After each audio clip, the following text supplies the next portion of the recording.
Entonces, esto, por ejemplo, es interesante. Ya, esto ha sido publicado en el New England Journal of Medicine, todavía, miren, en el año 99. O sea, cuando se empezaba a manejar qué hacer con las mujeres infectadas para que puedan tener chance de tener hijos, ¿no?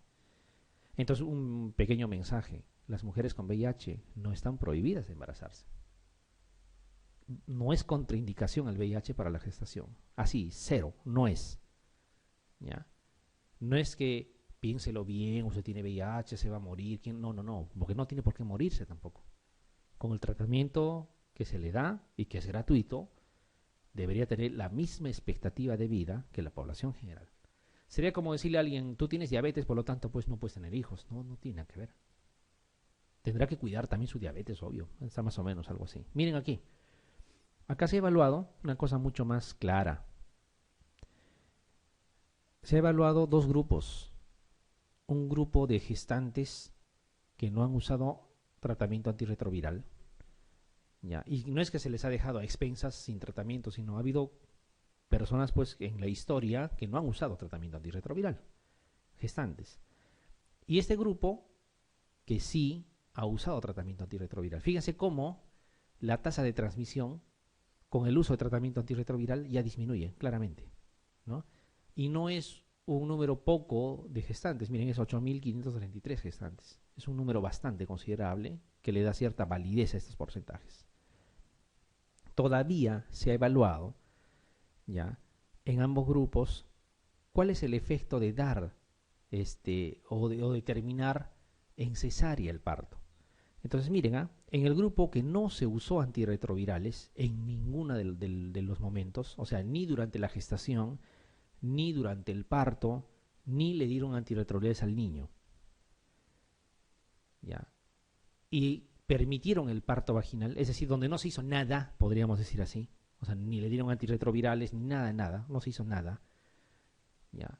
Tan solo se suprimió la lactancia materna. Estamos hablando de más o menos 20%, ¿ya?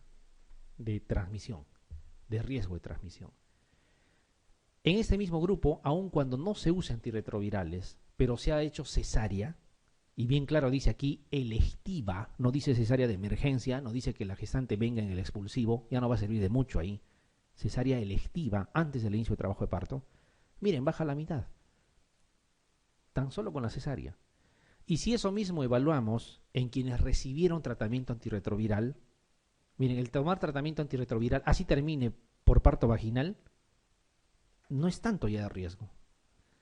Y si se hace cesárea electiva, baja aún más todavía. Y si a esto le suman suprimir la lactancia materna y le suman dar antirretrovirales a los recién nacidos por una semana o por 4, dependiendo, prácticamente el riesgo se elimina a su mínima expresión, ¿ya? Entonces, este tipo de evidencia, que ya tiene bastante tiempo, más de 10 años, ¿no? Nos muestra, es solo un ejemplo de las otras cosas que hay también, de cómo la cesárea sí es importante. Hablando de cifras, claro, si individualizamos un caso, vamos a encontrar situaciones como que, no sé, pues yo he visto un caso con tal o cual característica, eso es posible, cualquier caso se puede ver, pero si hablamos en cifras, ¿no? Las cifras dan la razón a que se tiene que hacer cesárea, necesariamente, pero cesárea electiva, no cesárea de emergencia. Ya, esto por ejemplo es ya una cosa un poco más seria, ¿ya? Esto es una cosa más seria. Aquí se ha evaluado cómo se llaman esos trabajos desde el punto de vista estadístico que agrupan varios ensayos clínicos, ¿no? Para sacarle un solo dato estadístico a todo lo final, hablamos de revisión sistemática, de metaanálisis, ¿no es cierto? Que tienen grado, o sea, nivel de evidencia de primer nivel, ¿ya? O sea, romper esto tendríamos que hacer otro trabajo de esas características, ¿no? Entonces, miren, aquí han evaluado varios ensayos clínicos que individualmente habían valorado a la cesárea como posibilidad. Como han visto, así como hemos visto el anterior, este tipo de trabajos han incluido, ¿ya? Están viendo, son varios, cada línea horizontal es un trabajo, un ensayo clínico, ¿ya? Incluso como ven, en diferentes sitios, no es en un solo lugar, diferentes autores, diferentes años también, ¿ya? Han hecho este metaanálisis para verificar la cesárea, si o sea, cómo se puede comportar en cuanto a riesgo. Fíjense, aquí han evaluado el odds ratio, que es fácil de entender. El odds ratio tiene tres posibilidades. O es menor de 1, o es mayor de 1, o es 1. Son tres posibilidades. Y la forma correcta de interpretar es que si es mayor de 1 es riesgo, si es menor de 1 es protección y si es 1 es indiferente. O sea, vale decir, si en uno de los ensayos clínicos, por ejemplo, resulta que digamos el odds ratio hubiera salido 5, o sea, más de 1, ¿qué significaría? Que la cesárea es un factor de riesgo, ¿ya?, para adquirir VIH en el recién nacido.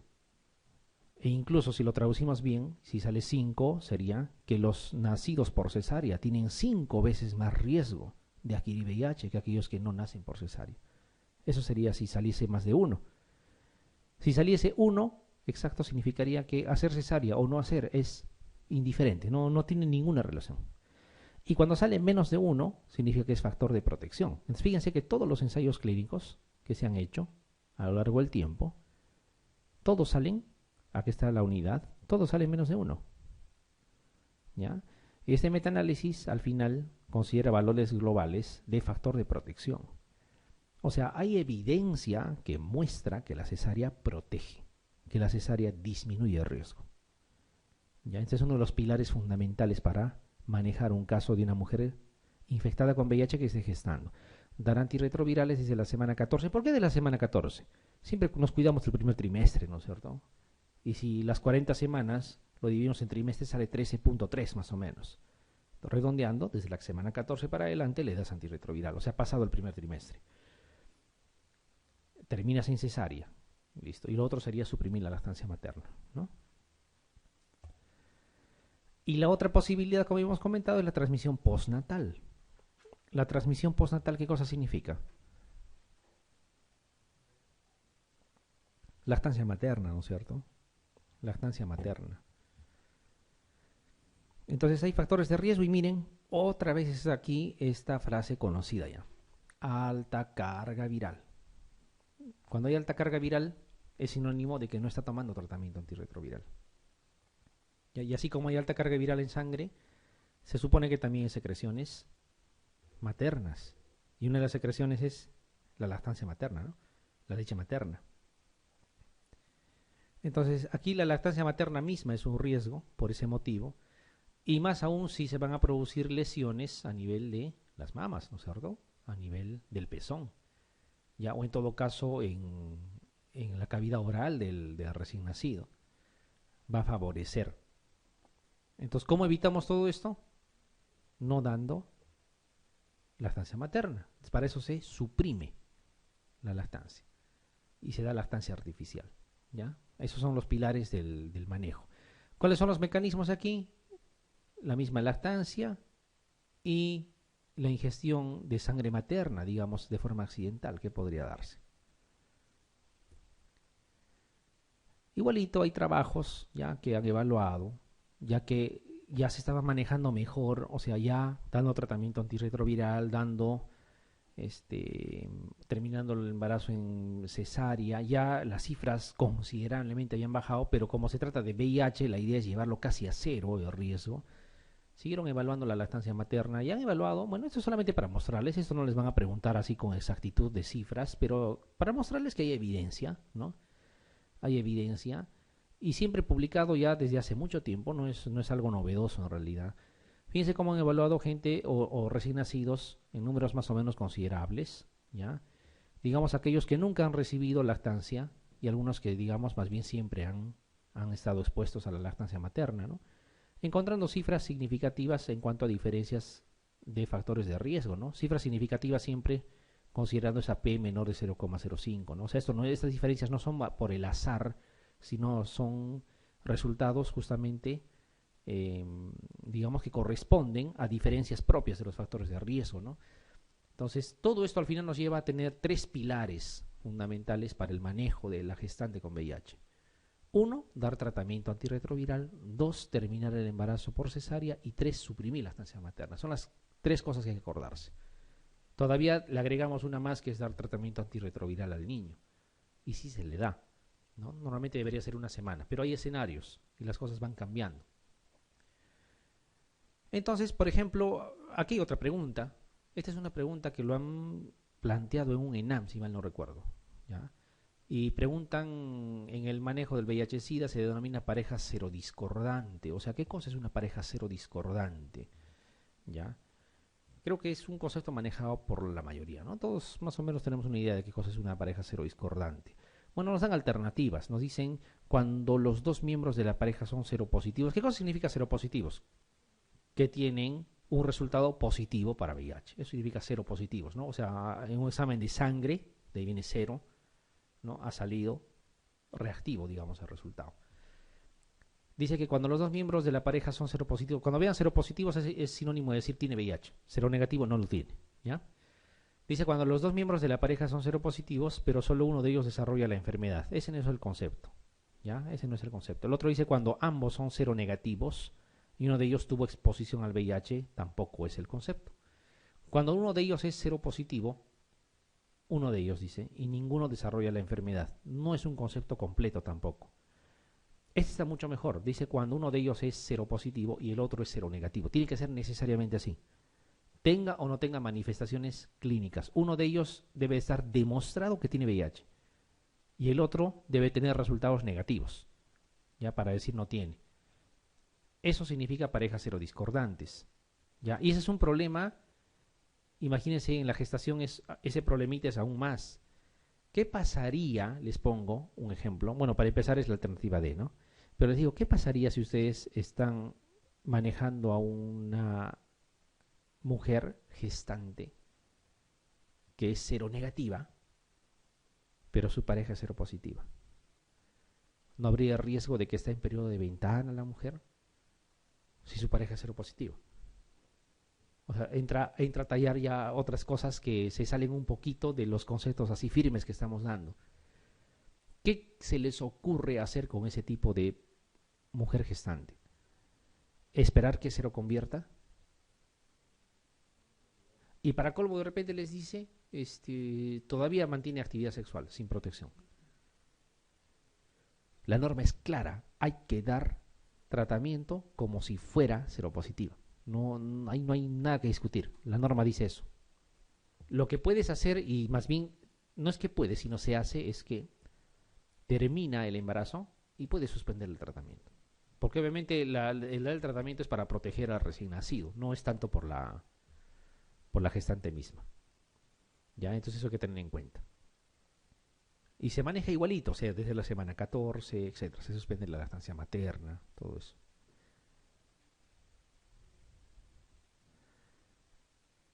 A ver, vamos a ver. El virus del VIH puede transmitirse de madre a hijo, dice. Transmisión vertical, obvio, ese es el concepto. De una de las siguientes formas, excepto. A ver, durante la gestación, o sea, transmisión intraútero, sí se puede transmitir. No es lo más común, llega más o menos a 15% de riesgo, pero sí es una forma de transmitir. El otro dice durante el parto, que es transmisión intraparto, eso es el que, digamos, otorga más riesgo, ¿no? Es la forma más común de poder adquirir de forma vertical el VIH. Ambos son ciertas entonces. Dice luego del parto durante la lactancia materna. Sí, claro que sí. Luego del parto con lactancia materna suprimida. Esa no es. Si tú suprimes la lactancia materna, luego del parto ya no va a haber nada. ¿Ya? Ni una de las anteriores obviamente tampoco es. ¿Ya? O sea, miren, las preguntas, y es más, de las últimas que han venido del tema, hacen referencia, no entiendo por qué, tampoco lo voy a cuestionar, pero hacen referencia a la lactancia materna. Van a fijarse en las últimas preguntas, siempre menciona la lactancia materna, el suprimir o no. Incluso hay una pregunta que dice, ¿en cuál de las siguientes circunstancias está indicado suspender la lactancia materna? Y les ponen ahí varias alternativas, fiebre tifoidea, etcétera, y les ponen VIH. Y es en VIH. Ni siquiera en hepatitis B está indicado suspender la lactancia materna, pero en el VIH sí. Es una de las pocas cosas que sí, en definitiva, tienes que suspender. Tuberculosis creo que era otra alternativa. ¿Ya? A tener en cuenta entonces. Sobre los mecanismos de transmisión del VIH indica la alternativa incorrecta. A ver, la transmisión intraútero puede darse por infección de la placenta. Sí, ese era el mecanismo fundamental, ¿no es cierto? Primero se infectaba la placenta y luego se transmitía materno-fetal. La otra dice, la transmisión intraútero, seguimos en el mismo escenario, puede darse por transfusión materno-fetal. Sí, es complemento de la primera. Ambas sí son posibles. La otra dice, la transmisión intraparto, o sea, la que más nos preocupa, puede darse por infección ascendente. Sí, hemos dicho canaliza, el canal vaginal va a colonizar primero, va a infectar y por ahí puede infectarse. Cuando hay RPM, más todavía. Y eso se evitaba haciendo cesárea. La transmisión posparto, ¿ya? Posparto. Acuérdense que está preguntando lo incorrecto, ¿eh? Todo hasta la C estaba bien. La transmisión posparto, o sea, posparto significa lactancia materna, no hay otra alternativa. Puede darse por ingestión de sangre materna o por lactancia materna. Sí, ambas cosas. Más por lactancia materna, pero obviamente por sangre materna también podría darse. Y el otro dice, bueno, ya pues no queda otra, ¿no? Es la alternativa E. Dice, la infección en el canal vaginal durante el parto es la forma menos común de transmisión vertical de VIH y no, es más bien la forma más común, ¿ya? La forma más común. Estas preguntas no van a ser difíciles, les aseguro. No en definitiva. Pero hay que tocar el tema. Por ahí de repente se salen un poco de lo habitual. Les aviso que esa tendencia está viendo. Antes se preguntaban, por ejemplo, van a encontrar una pregunta, ¿qué es el dengue? Por ponerles un ejemplo, así. Pero en el último examen les han preguntado por la proteína que tiene que ver en la serotipificación del dengue. O sea, te preguntan del mismo tema, pero ya se están yendo un poquito más específico. Ese análisis se está haciendo. Estamos haciéndolo para ver más o menos cómo podemos evitar pues que nos pesquen, digamos, en las preguntas, ¿no? Son cosas muy puntuales. Entonces, más o menos acá es lo mismo. O sea, está bien que manejemos lo básico, pero también de repente las cosas un poco más puntuales hay que tenerlas grabadas. Y no es difícil el tema, es sencillo. Es una situación de lógica nada más. ¿Ya? Como ya hemos visto en VIH, más o menos basándonos en eso. ¿Ya? Pero más o menos así es sobre los mecanismos de transmisión. A ver esto de acá. ¿Qué dice? Sobre los factores de riesgo. Dice, para la transmisión madre-hijo, o sea, transmisión vertical nuevamente del virus del VIH, indica la alternativa incorrecta. Incorrecta. La alta carga viral materna constituye factor de riesgo, por supuesto, es el principal factor de riesgo en todos los escenarios. A más carga viral, más posibilidades de transmitir. La cesárea, dice por sí sola, esto está mal escrito, ¿no? Es por sí sola, no disminuye el riesgo. ¿Qué opinan? Falso, ¿no es cierto? Porque por sí sola, si han visto que no lo suprimirá, pero sí disminuye, ¿no? Sí disminuye. Es como dice lo incorrecto, ¿ya sería esa la alternativa o no? Ya, muy bien. Sin embargo, vamos a ver lo demás porque nos tiene que servir de algo las alternativas. Miren, dice, la rotura prematura de membranas puede incrementar el riesgo de transmisión, ¿sí? Sí, claro que sí. El parto pretérmino constituye factor de riesgo, sí. El primer gemelar también, hay que acordarse, ¿ya? Está demostrado que las carencias nutricionales, nos dan ahí justo lo que habíamos comentado, constituyen factores de riesgo, sí. Entonces, miren, yo me estoy dando cuenta de algo, y es importante que ustedes lo sepan. Las alternativas, por ejemplo, de esta pregunta, lo han planteado exclusivamente basándose en la norma de transmisión vertical que tiene el Ministerio de Salud. Para que te enumeren así hierro, vitamina A, zinc, selenio, o sea, es porque, o sea, así literalmente se ha tomado de la norma técnica, ¿ya? Entonces es algo que hay que darle una revisadita. Es lo que estamos haciendo justamente ahora. Indique lo correcto en esta vez. Correcto respecto a la transmisión vertical. Un consejo antes que me olvide. Cuando ustedes resuelvan un examen y les piden lo correcto o lo incorrecto, hay una forma bien práctica de nunca equivocarse, porque sucede que no me van a decir que nunca les ha pasado. Los veo saliendo y dicen, oh, pucha, había dicho lo correcto y yo he marcado lo incorrecto, o al revés también.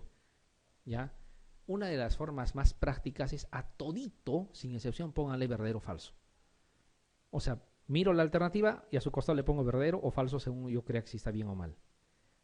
Y cuando ya he visto esto, recién voy a ver qué cosa me pide. Lo correcto, voy a encontrar un solo verdadero, el resto falso y voy a marcar sin ningún problema. Ese consejo vale, porque, bueno, no sé si solo a mí también me ha pasado muchas veces.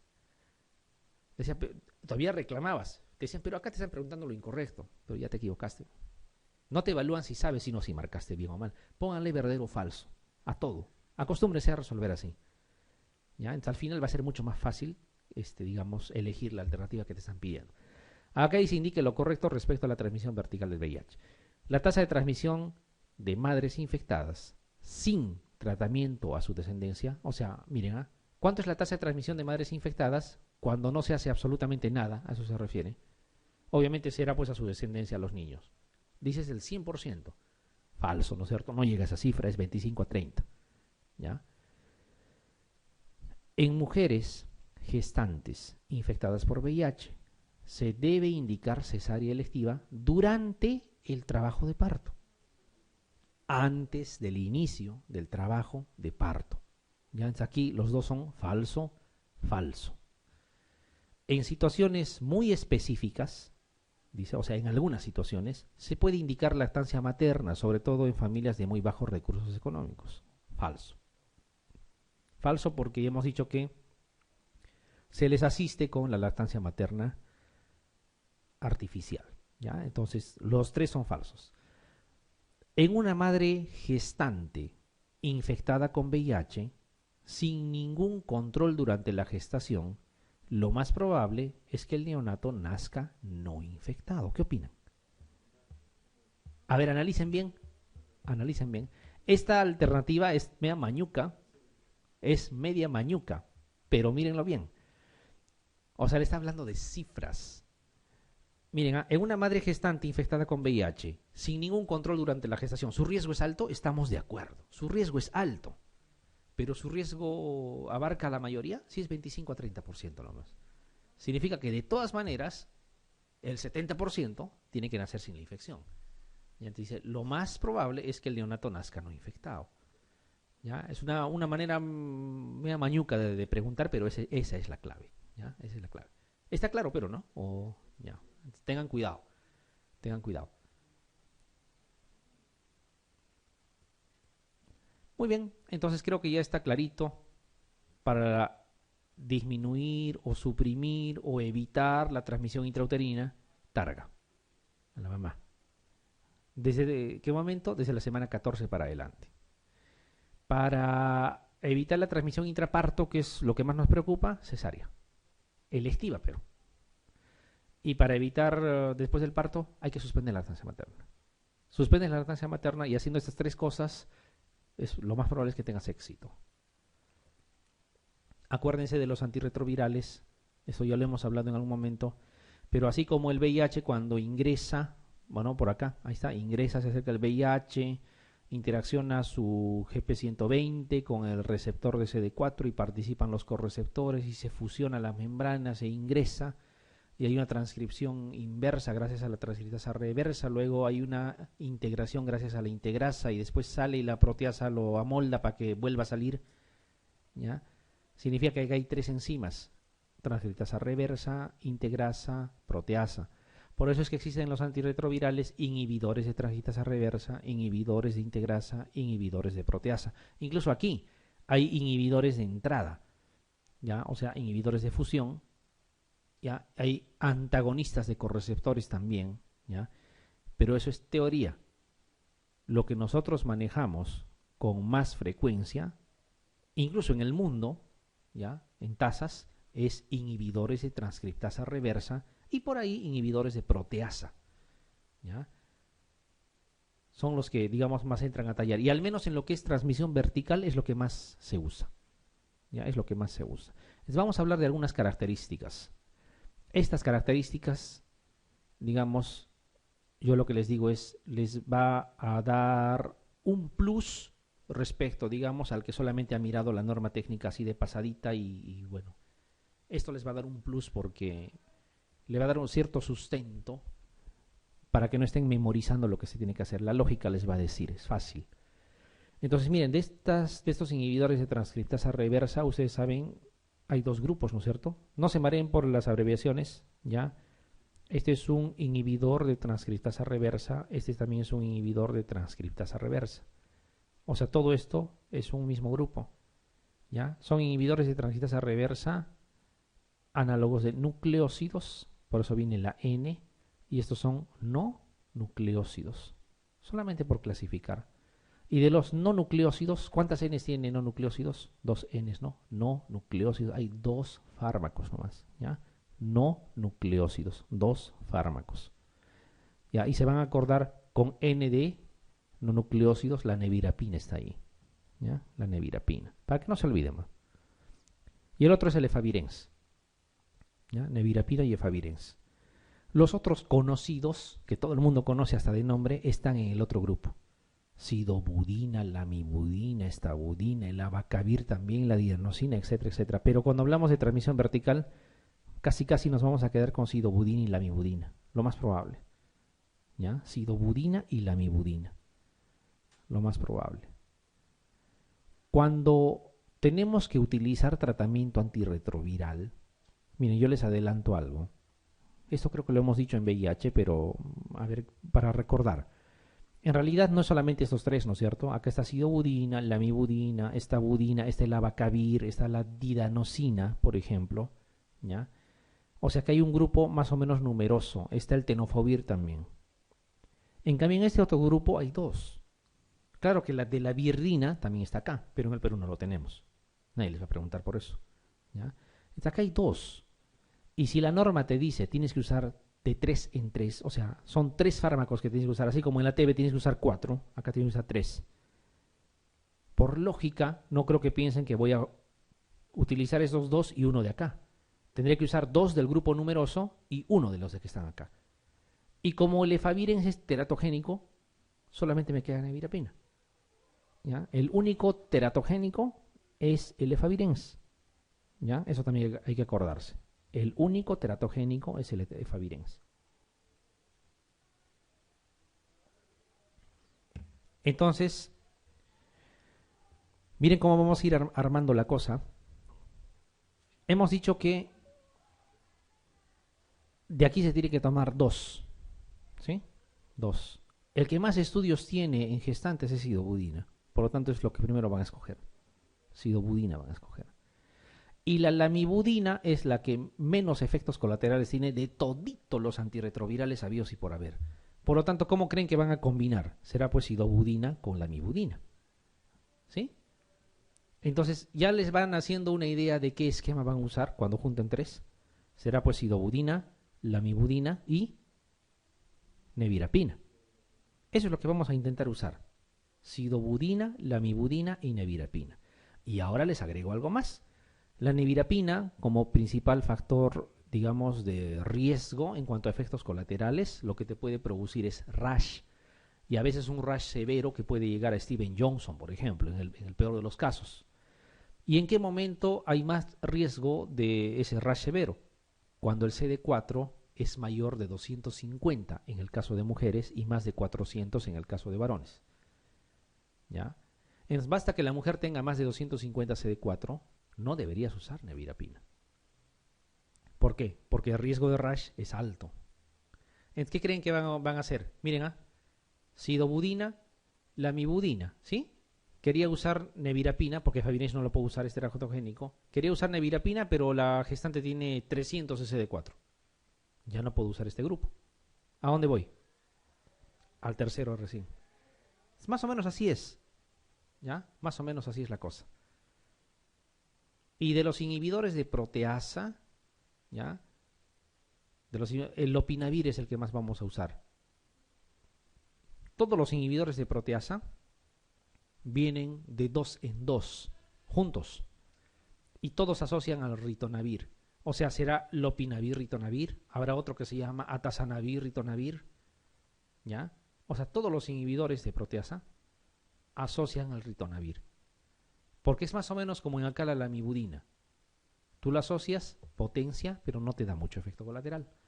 Entonces, hay en los inhibidores de proteasa, si ustedes ven toda la lista, van a encontrar lopinavir con ritonavir, atazanavir con ritonavir, darunavir con ritonavir, pero siempre va a estar ritonavir ahí, ¿ya? Entonces, la combinación más común, más usada en nuestro medio de los inhibidores de proteasa es lopinavir con ritonavir. A ver, repasemos lo que estamos comentando porque a mí me interesa que esto lo sepan bien. El esquema era sidobudina con lamivudina. Si se puede, nevirapina, pero si tiene mucho CD4, o sea, más de 250, ya no puedo usar y me voy al otro grupo. O sea, ¿con qué sería? Con lopinavir, ritonavir. ¿Ya? Claro, son 4. Menor. Si es más de 250, no puedes usar. Porque hay más riesgo de que haga rash. Y hepatotoxicidad también. Claro, tiene que estar CD4 menos de 200. ¿Ya? Tiene que ser CD4 menos de 250, perdón, en el caso de las mujeres. Y en varones, claro que no es el caso, menos de 400. Si es más de 400 en varones tampoco se puede usar. Les voy a poner un ejemplo. En un accidente laboral, o sea que ustedes se pinchen tomando un AGA en vuestro primer día de recientado, tomando unas de gases arteriales a un paciente con VIH, se pinchan y van a tomar antirretrovirales de forma profiláctica, ¿no es cierto? Así está normado también. ¿Tomarían nevirapina en algún caso? No, no se usa. ¿Por qué? Porque se sobreentiende que por no tener VIH todo el mundo tiene más de 400 CD4, más de 250, entonces no puedes usar, no está considerado. Se usa más bien el efavirenz. ¿Y pueden más o menos imaginarse cuál sería el esquema? Sidobudina, lamivudina con efavirenz. Sencillo, sencillo. ¿Ya? La cosa va así. ¿Ya? La cosa va así. O sea, esto no tiene que ser algo, no sé, como la criptozoología, ¿no? O sea, que tiene que ser algo más o menos entendible. Y creo que sí se está entendiendo, ¿no? Creo que sí se está entendiendo. Muy bien, sigamos avanzando. Cuando hablamos de antirretrovirales en gestantes, por ejemplo, en el caso de estos inhibidores de transcriptasa reversa, análogos de nucleósidos, inhibidores de transcriptasa reversa, análogos de nucleósidos, porque el otro es no nucleósidos, ahí está la nevirapina, ¿no? Y con el efavirenz. Fíjense que hay datos de seguridad disponibles para nosotros debido a los estudios que se han hecho en el tiempo de sidobudina y lamivudina fundamentalmente. También didanosina, estabudina, pero son más tóxicos y tienen menos potencia. Entonces preferimos usar sidobudina y lamivudina, ¿ya? No hay información, no es que haya poca, no hay información. Cuando hablamos de abacavir, por ejemplo, ¿ya? De entricitabina, no tenemos información. O sea, nunca se ha usado, no se sabe.